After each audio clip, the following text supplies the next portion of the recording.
All right, go ahead. Okay, so before Becky came, Divya would throw things off all the tables, all the surfaces. I'd go and pick something up, and something else would be falling off the table, or something was broken. It was a real nightmare. She'd be quite hyperactive. She'd be crying, and meal times was a joke. I used to get so fed up. It would be over an hour and a half, and it just felt like I couldn't do anything else with the day. It was just like she would be sleeping, or she'd be eating, or then we'd be for a walk, and I'm trying to think, how do I fit all the activities in? I thought I was calling Becky initially for a visit to help with the speech, so then I can understand my daughter a bit more and help her understand how I can help her. But actually, Becky was just actually very much more than just speech. She's actually a whole behavioural therapist, neurologist, everything. I was just complete transformation in just 2 weeks. Divya actually stopped throwing things off the table within 2 days. I was totally amazed. What I thought was something so simple, and I'm like, wow. I could have done that, but it was something I couldn't have done without Becky.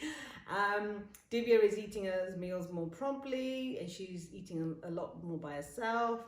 Becky's saying, right, I'm going to help her potty train. I'm like, oh, okay. I wasn't expecting that on the visit. So as I said, Becky actually loves the children so much. It's clearly evident.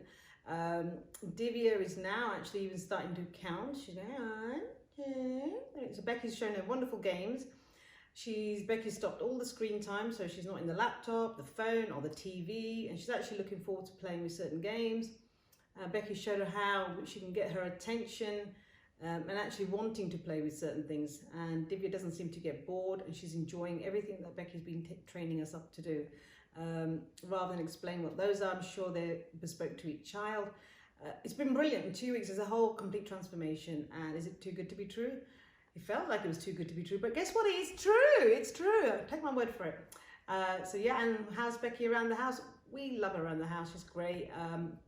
She's more than what we expect. She wants to come in and play with Divya all the time, but it's purposeful play, and actually it's all training. So it makes it look like she's just playing, but she's actually, there's a lot of science behind what she's doing, and a lot of thought about each activity she does. Yes, and like I said, my daughter's not interested in the phone anymore, which I think mothers will agree that's a right nightmare. Phones or the laptop or the TV, and that's a great bonus to me because it's winding me up. So I'm so looking forward to Divya speaking a few more words, and it's so good, and it's so good to be true. Yes, it's so good to be true. Go for it. I have no hesitation in recommending Becky at all.